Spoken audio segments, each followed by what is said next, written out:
Have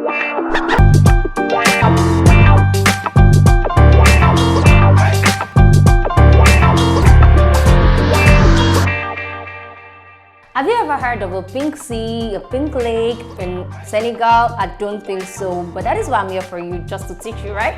And this is Lifestyle Show with Ayomiku on Wisdom Yard Online TV. Don't you forget, it's the only sexy sugar mommy of Lagos, you know, right? And that is why I'm here for you today, to take you through the Lifestyle Show. Today we'll be talking about the amazing facts about the Senegal pink lake.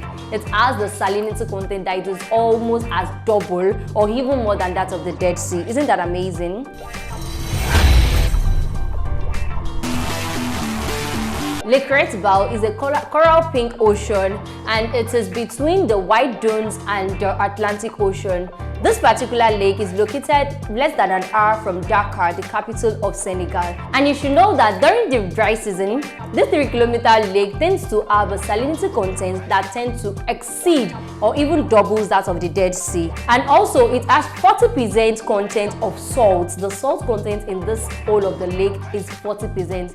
We can as well just determine or just say that the seawater movement as well as its evaporation can be the cause, the major cause of its high salt content. People, harvesters tend to come into the lake just for them to extract and package salt. And people who work inside this lake are often people that are trained. They are trained to do that, to extract salt. So they tend to make use of a pirogue, which is a boat that is being used to move. It is a wooden boat that is being used to move on top of the lake, because they can't possibly use a metal boat. Using a metal boat can make the metal boat corrode due to the salt content of the lake.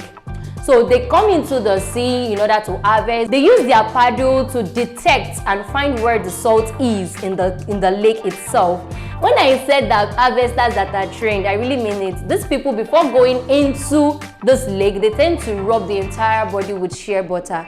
This is because the high salinity content of the lake can actually cut off their skin and even harm them. That is how toxic the lake can be. But it has a whole lot of salt, and it is something that is to be consumed. It's something that is useful. It's a resources that is useful in Senegal and in Africa as a whole. There are actually women, there are actually a lot of people, most of the time women, that always wait for them on the land, just for them to pick up, to get the salt that has been extracted, to buy from the harvesters and make it a source of livelihood. Isn't that amazing? Thus, the lake, even though it has high salt content, it's even a source of livelihood for some certain people in Senegal. The harvesters tend to pick at least 12 buckets. They tend to take it up. They tend to fill in 12 buckets at least, and then put it up above their head, just for people that are waiting on the land to pass it on for them. So getting salt from this particular lake, it's not a simple job. It is actually a whole lot of job. But that's not the bone of contention. What I want to establish is the fact that Senegal is regarded as the #1 salt exporting country in the whole of Africa. And this is just very simple. Over 38,000 tons of salt is being exported yearly from Senegal, at least from the lake, from this Lake Senegal, the coral pink lake. I didn't even talk about it, and you didn't even ask me. Oh, you can't possibly ask me. Let me actually add to it that why is this particular lake, why is it pink? We always see it is always coral pink. It is pink due to the fact that the Dunagela salina algae, microalgae that has in it, it tends to release some sort of red pigment, and when it is in the light, when you see it in the light, it tends to turn pink.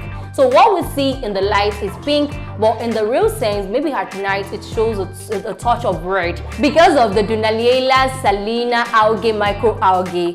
And don't you forget that this particular lake produces salt for the Senegal, like I said, and there are two varieties of salt that have been exported from the sea. We have the medium salt and the big salt. The medium salt is being used to cook, is used as means of cooking, while the big salt is used to preserve fishes as well as make leather. Don't you forget that this same lake has in it some fishes. These fishes are just like they have adapted to the salinity of the lake, but don't you look for a big fish in this lake. You can't even find it because they only have small fishes in this lake. I think I learned something today, and I'm also teaching you something. If you feel you've learned something and you're happy about it, do well to share something in the comment section. As well, share to your friends, subscribe, like, and always subscribe to our channel. This is still Lifestyle Show with Ajomiko, and until next time, I leave you with a lot of peace, joy, and happiness.